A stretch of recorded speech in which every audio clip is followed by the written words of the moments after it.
ಇಲ್ಲಿ ಬನ್ನಿ ಕುತ್ಕೊಳ್ಳಿ. ಈಗ ಒಂದು ಲೋಟ ನಮ್ಗೆ ರಾಗಿ ಇಟ್ಬೇಕಾಗಿತ್ತು.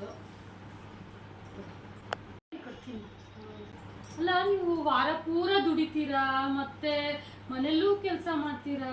ನೀವು ಎಷ್ಟು ಗಂಟೆ ಹೋಗ್ತೀರಾ ಬೆಳಗ್ಗೆ? ಹ್ಞೂ ರೀ, ಬೆಳಗ್ಗೆ ಎಲ್ಲ ಕೆಲಸ ಮಾಡಿಟ್ಟು 9-9:30 ಹಂಗೆ ಹೋಗ್ತೀನಿ. ಹೌದಾ? ನಾನು ಬಂದ್ಮೇಲೂ ಮಾಡ್ತೀರಾ? ಹ್ಞೂ ಕಣ್ರಿ. ನೀವು ಈ ಥರ ಇಷ್ಟು ಬೆಳಗ್ಗೆ ಅಷ್ಟೊತ್ತಿಗೆ ಹೋಗಿ ರಾತ್ರಿ ಅಷ್ಟು ಬಂದು ಮನೇಲೆಲ್ಲ ಮಾಡ್ತಿರಲ್ಲ, ನಿಮಗೆ ಹುಚ್ಚಿಡ್ದಂಗೆ ಆಗೋದಿಲ್ವಾ? ತಲೆ ಕೆಟ್ಟಂಗೆ ಅನ್ಸೋದಿಲ್ವ? ನಾನು ನೋಡ್ರಿ ಲೋಟದಲ್ಲಿ ಹಾಕ್ತೀನಿ.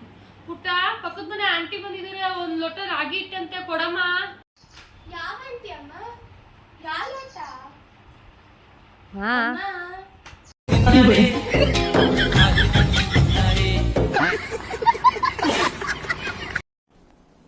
डिप्रेशन